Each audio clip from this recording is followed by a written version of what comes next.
Este 23 de abril es un día muy especial, es el Día Internacional del Libro, es mi cumpleaños, cumplo 45 el domingo, para que se enteren y me saluden si quieren. Y además es el reestreno de la obra Árbol, de la compañía Árbol Danza, y estamos con Álvaro Pizarro, su director, creador y además intérprete, quien va a estar en el Teatro Nescafé de las Artes, entonces este domingo 23 de abril. Álvaro, ¿cómo estás? Muy bienvenido.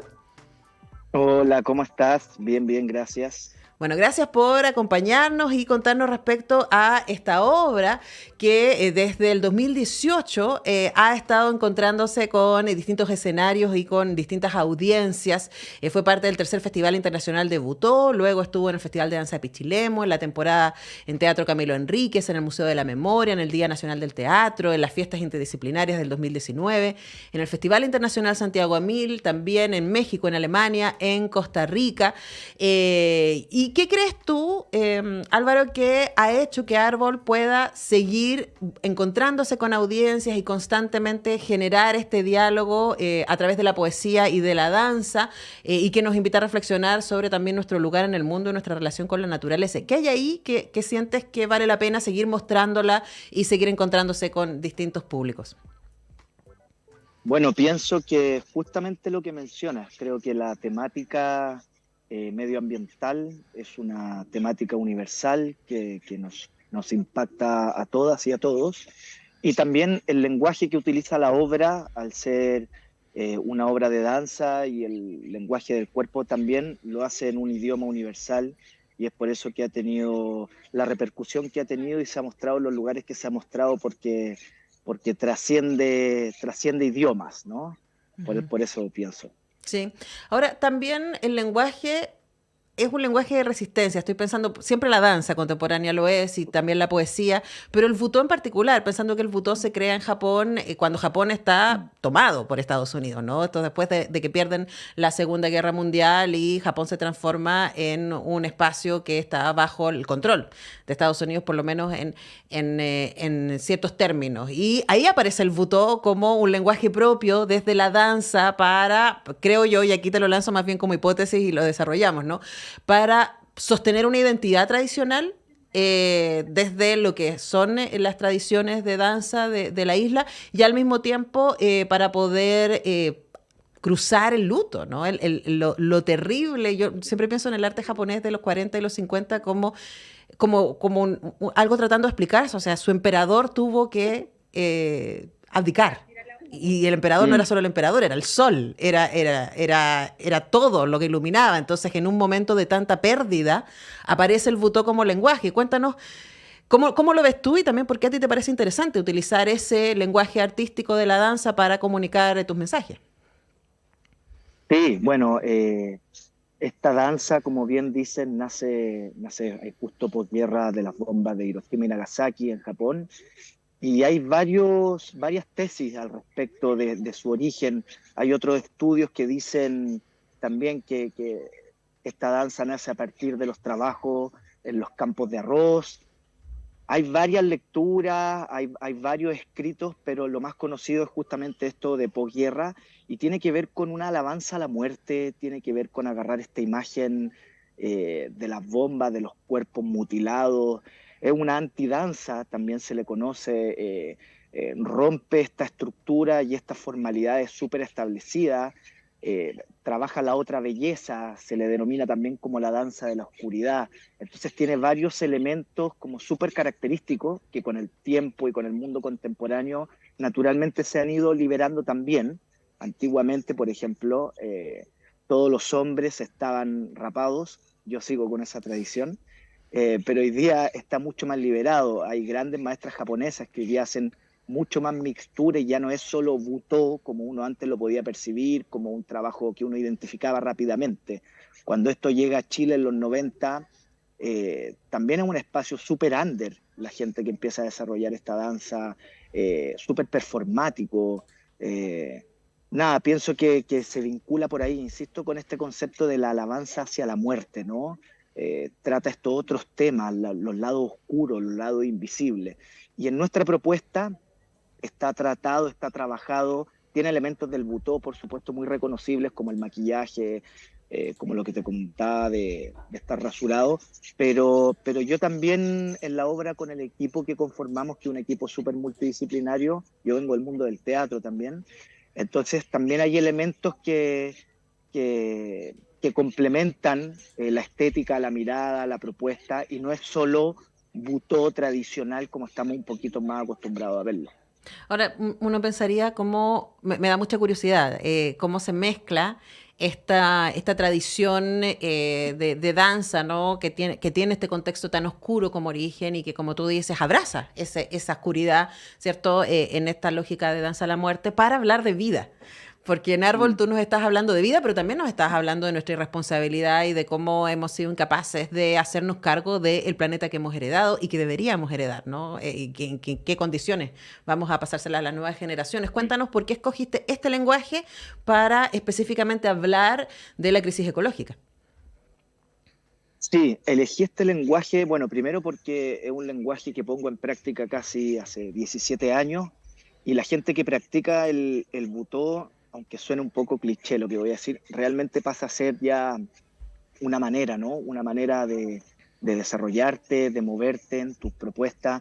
Yo trabajo en 5 compañías de artes escénicas distintas, desde compañías para primera infancia, teatro de calle, pero siempre pienso que el butó está ahí, está subterráneamente, está latente, está presente, no, cuesta desapegarse de él. Y en ese sentido, como es el lenguaje que más he puesto en práctica en mi carrera, se me ocurrió que era el lenguaje más orgánico también para plantear la temática, porque como la temática tiene que ver con el medio ambiente, con la naturaleza, con los ecosistemas, eh, también esta propuesta y el lenguaje anula como estas otras expresiones, como si fuera teatro, como si fuera realismo o teatro contemporáneo o un musical, quita la palabra, pone el cuerpo adelante y pasa algo muy interesante que al enfrentar la obra, esta propuesta con este lenguaje del cuerpo del butó, pasa que la audiencia, y hemos tenido una buena recepción por lo mismo, se identifica, empalma, empatiza con un cuerpo cuando estamos hablando en este caso Ujú. del árbol sea cual sea el árbol.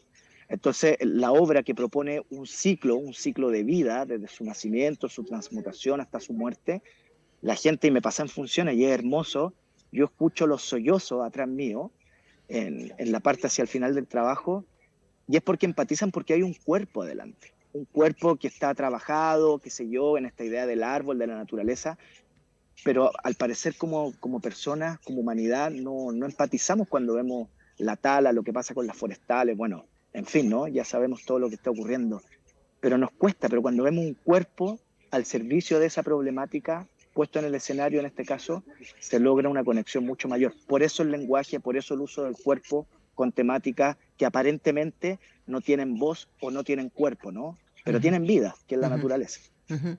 Ahora, Álvaro, estoy pensando que vas a llegar este domingo a presentar Árbol ahí al Teatro Nescafé de las Artes en una semana que ha sido funesta para la ecología nacional, ¿no? Y en donde nuevamente vemos cómo los intereses de las grandes compañías se alían con quienes deberían protegernos y finalmente terminan accediendo a la destrucción de lo poco que nos va quedando, en este caso, por ejemplo, glaciares, ¿no? En la zona central. Y uno dice, ¿cómo se resiste desde ahí? ¿Y cuál es el lugar o el poder que puede tener las artes o la danza para instalarse como un espacio de resistencia y de contradiscurso? ¿Cómo lo ves tú? Sí, bueno, todo lo que dices es tan cierto y doloroso, y da rabia y da pena, pasan muchas cosas, ¿no? Sobre todo en estos tiempos, ya como ya entendamos de una vez, ¿no? Pero pienso justamente que el arte, que esa cuota de resistencia es para poner en la palestra desde miradas, desde poética, desde la belleza, desde la crudeza, arriba un escenario para conectar con un público y generar reflexión. Pienso que ahí está nuestra mejor arma en los artistas, ¿no? Eh, enviar el mensaje, en este caso, a través de esta propuesta y poder reflexionar, poder cuestionar. De hecho, es muy interesante porque después de la función de este domingo 23 hay un conversatorio, Ujú. va a haber un conversatorio con una invitada súper especial porque como es el día del libro y es el mes de la danza, quisimos hacer ahí una triangulación con la Paulina Bronfman, que es que escribe, que es pensadora, que es creadora, que es artista también, y ella justamente sacó un libro sobre política, performance, entre el 2010 y el 2020, con todo lo que pasa con el estallido también, y hace grandes pensamientos y reflexiones entre lo que es performático, el cuerpo político, el arte como punto de resistencia, entonces va a estar súper vinculado. Y ahí también lo vamos a poder dialogar con el público, Ujú. abrir ese espacio, justamente. Sí, también pensaba, la ecoansiedad es algo que a mí me embarga cada cierto tiempo, ¿no? Justo la semana pasada hicimos un programa sobre eso, les invito a que los puedan escuchar, no en semáforo, sino en Sintoniza tu Salud Mental. Hablamos de ecoansiedad y una de las cosas que apareció en esa conversación y que apareció también en conversación acá en Semáforo con Pamela Po, autora de Punto de Inflexión, Crisis Climática y Ecológica, fue que para no volverse loco o loca en esto, para no perder toda esperanza, para no entregarse también al pesimismo y decir, bueno, da lo mismo, ya, chao, nos va a morir, en fin. Mm. Que es una opción súper válida y en la que yo me reconozco, caigo cada cierto tiempo, ya fue ya. Una de las maneras de resistir es encontrarnos, ¿no? Y ver cómo Sí, desde los espacios de comunidad podemos hacer algo, podemos planificar en nuestro barrio, en nuestro edificio, en nuestro condominio o en nuestra población, donde sea que vivamos, que podamos decir, bueno, acá nosotros vamos a hacer estos gestos, en nuestro colegio, ¿cierto? En nuestro espacio educativo, lo que sea. ¿Cómo sientes tú que eso también se replica entre tú y la audiencia cuando estás presentando árbol? sí, siento que repercute, que también, como dices, es un espacio de encuentro y pasa a ser se convierte en una suerte de asamblea, ¿no? Eh, como en este diálogo, en esta reflexión, porque no es una obra como tradicionalmente estamos un poco acostumbrados cuando vamos a ver danza, cuando vamos a ver arte escénica, que termina la obra, están los aplausos, me voy y no sé mucho más.